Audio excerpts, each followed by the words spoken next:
Kamusta mga katropa? Welcome back na naman sa aking channel. Ang ituturo ko sa inyo ngayon sa tutorial na ito ay mga basic wiring.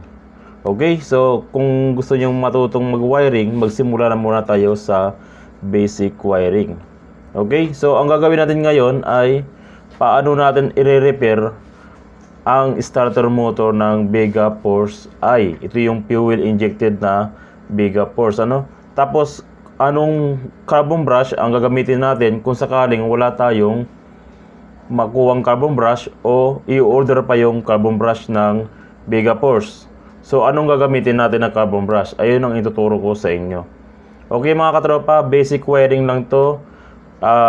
Basic na problema lang, pero kailangan nyo malaman para dagdag din sa ating panghanap buhay. Okay?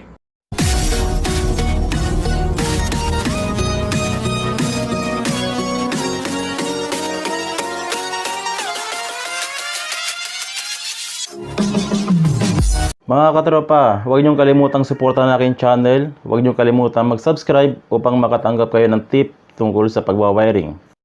Okay naman mga tropa, kung malapit lang kayo sa Lingayen, Pangasinan, Artacho Street, pwede niyo akong sadyain dyan sa repair shop upang magpa-wiring kayo ng personal sa akin sa inyong mga motor.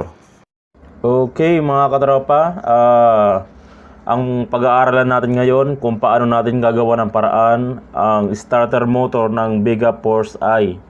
Okay, ito yung fuel injected na Vega Force. So, kung walang makuha yung customer ng carbon brush o walang mahanap o i-order pa, pero kailangan niya nang gamitin yung starter niya, lalo't babae, kailangan niya ng starter. So, anong remedyo ang gagawin natin? Ayun ang ituturo ko sa inyo, mga katropa. Okay, so itong tutorial natin, basic lang to, pero malaking bagay to sa pang-araw-araw nating ginagawa pag nagwa-wiring. Okay mga katropa, tanggalin na natin yung starter motor niya, baklasin natin, tignan natin yung loob niya, at tignan natin kung anong kaparehas na carbon brush na inilalagay natin. Okay, so baklasin muna natin.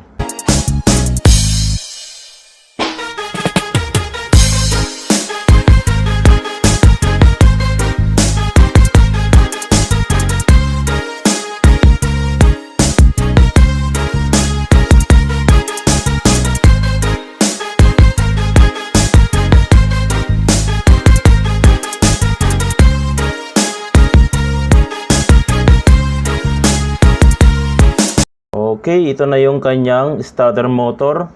Baklasin natin. Yung kanyang dalawang tornilyo, alanganin yung sukat nito eh. So wala akong pang baklas nito, kaya long nose na yung ginagamit ko. Okay, so tanggalin muna natin. Tignan natin kung sira yung kanyang carbon brush. Pero kadalasan mga katropa, kahit na hindi pa pudpud yung carbon brush, kahit medyo makapal pa siya, pero sunog na rin siya, kaya hindi siya gumagana o nabibitin yung starter motor natin. Kung pipinutin yung starter motor, parang bitin siya, parang ayaw tumuloy. Pagbubuksan natin itong starter motor, minsan hindi pa pudpud pero sunog na.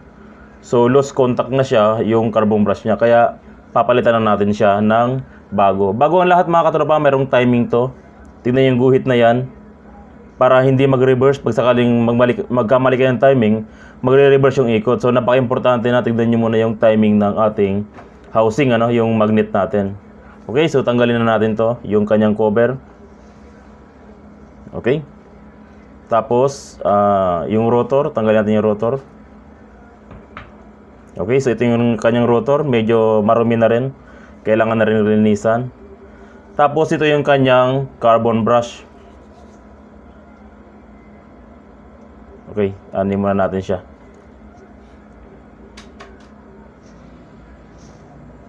Okay, ito yung kanyang carbon brush. Minsan sa carbon brush hindi siya pudpud, pero sunog na siya. Kaya yung starter natin parang nahihirapan siyang umikot. So kailangan na rin natin siyang i-replace ng bago. Ngayon yung customer, wala siyang makita. Tapos pag nag-order siya sa Yamaha, 3 months daw darating. So kailangan namin gawa ng paraan kasi yung kanyang starter motor ang gumagamit ay yung kanyang nanay. So nahirapan tumadyak yung kanyang nanay. Kaya kailangan bubuhay namin yung kanyang starter motor. So gagamit tayo nitong carbon brush na pang XRM 110, okay mga katropa? Pang XRM 110 yung ating gagamitin na carbon brush. So yung XRM 110 medyo malapit-lapit na itsura niya, kaya nang gagamitin natin. Pero bago ang lahat mga katropa, ang importante, linisin muna natin itong mabuti yung kanyang rotor, para kahit bago yung ating carbon brush, pag hindi nyo nilinis yung motor, hindi rin naandar yung ating starter motor. So napaka-importante na linisin yung ating rotor. Okay?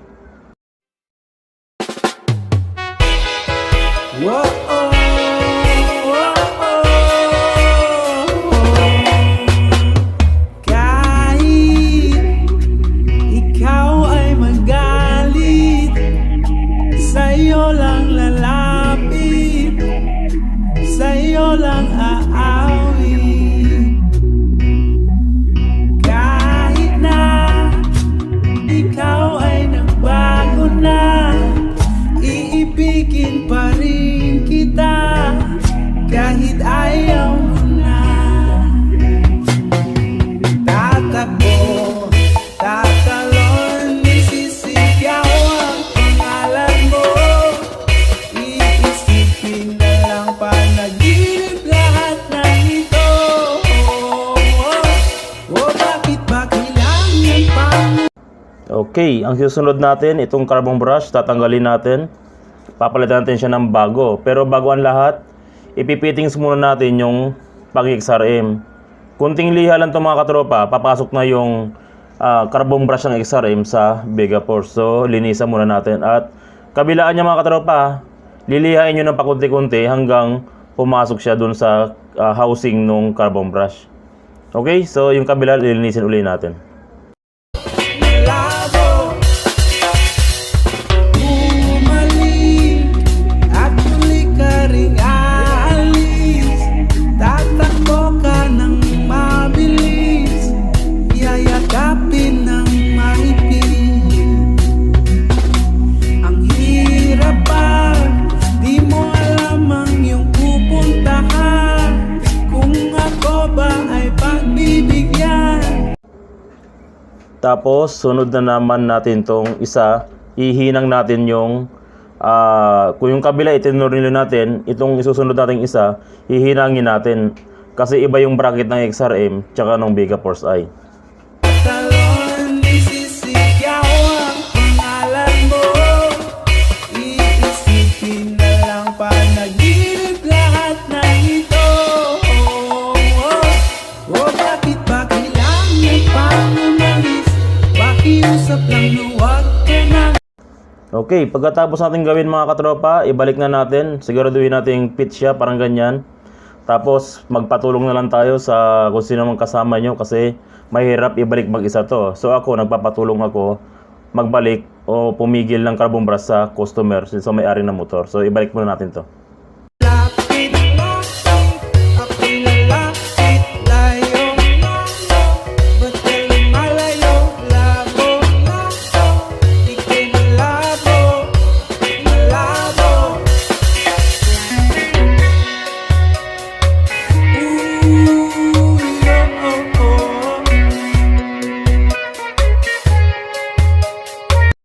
Okay, ito na yung ating rotor.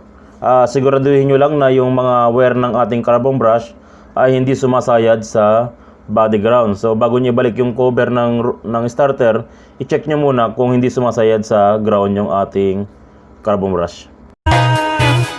Pero pinag-isipan mo ba?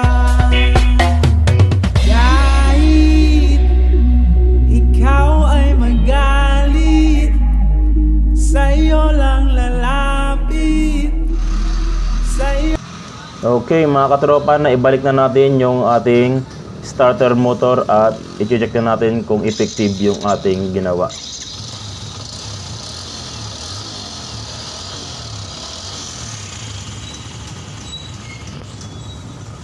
Okay?